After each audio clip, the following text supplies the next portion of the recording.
Hi friends, welcome to Friendly Cooking. நான் உங்கள் ஐஸ்வர்யா. இன்னைக்கு சூப்பரான மொறுன்னு நல்ல கிறிஸ்பியா கோபி 65 எப்படி பண்றதுன்னு பார்க்கலாம். வாங்க வீடியோக்குள்ள போலாம். இப்போ முழு காலிஃப்ளவரை சின்னதா கட் பண்ணி கொதிக்கிற தண்ணியில போட்டுடலாம். அப்பனாதான் காலிஃப்ளவர்ல இருக்கிற புழு பூச்சியெல்லாம் செத்து போயிடும். ஈஸியா க்ளீன் பண்ணி எடுத்துக்கறலாம்.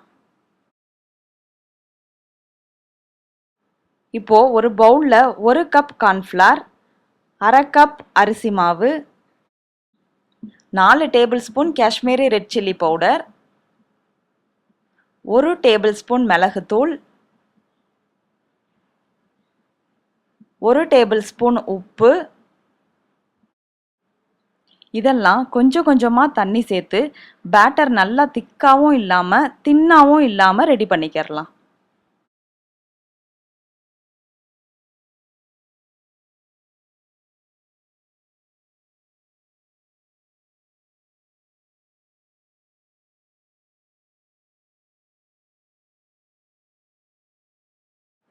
இங்கே பாருங்க, இந்த கன்சிஸ்டன்சிக்கு பேட்டரை ரெடி பண்ணிக்கிறணும்.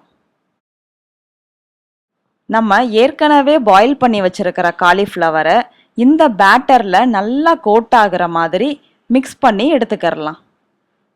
பாருங்க, காலிஃப்ளவரோட பேட்டர் நல்லா கோட் ஆயிடுச்சு. இப்போ இதை ஃப்ரை பண்ணி எடுத்துக்கிறலாம். நம்ம ஃப்ரெண்ட்லி குக்கிங் சேனலை மறக்காம சப்ஸ்கிரைப் பண்ணிக்கோங்க. கூடவே பெல் ஐக்கானையும் கிளிக் பண்ணிக்கோங்க. பேனில் எண்ணெய் நல்லா சூடானதுக்கப்புறம் காலிஃப்ளவரை ஒன்றோட ஒன்று ஒட்டாமல் நல்லா ஸ்ப்ரெட் பண்ணி போட்டுக்கிறலாம். நம்ம ஏற்கனவே காலிஃப்ளவரை பாயில் பண்ணி வச்சிருக்கிறதுனால உள்ள சீக்கிரமே வெந்துடும். இதே மெத்தடில் வேறு எந்த வெஜிடபிள்ஸை யூஸ் பண்ணி ஃப்ரை பண்ணலான்னு எனக்கு கமெண்ட்ஸில் சொல்லுங்கள். இந்த மாதிரி நல்லா கோல்டன் கலரில் ஃப்ரை ஆனதுக்கப்புறம் இதை நம்ம எடுத்துடலாம். இதே மாதிரி எல்லா காலிஃப்ளவரையும் நம்ம ஃப்ரை பண்ணி எடுத்துக்கிறலாம்.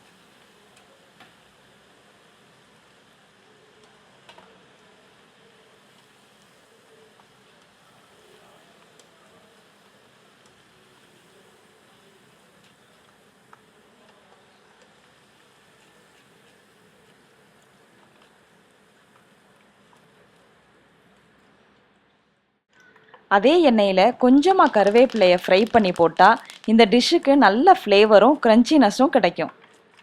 அவ்வளோதான் ஃப்ரெண்ட்ஸ், கிறிஸ்பியான கோபி 65 ரெடி ஆயிடுச்சு. இந்த ரெசிபியை நீங்களும் வீட்டில் ட்ரை பண்ணி பாருங்கள். லைக் பண்ணுங்கள், ஷேர் பண்ணுங்கள். மறக்காமல் நம்ம ஃப்ரெண்ட்லி குக்கிங் சேனலை சப்ஸ்கிரைப் பண்ணுங்கள். தேங்க்யூ.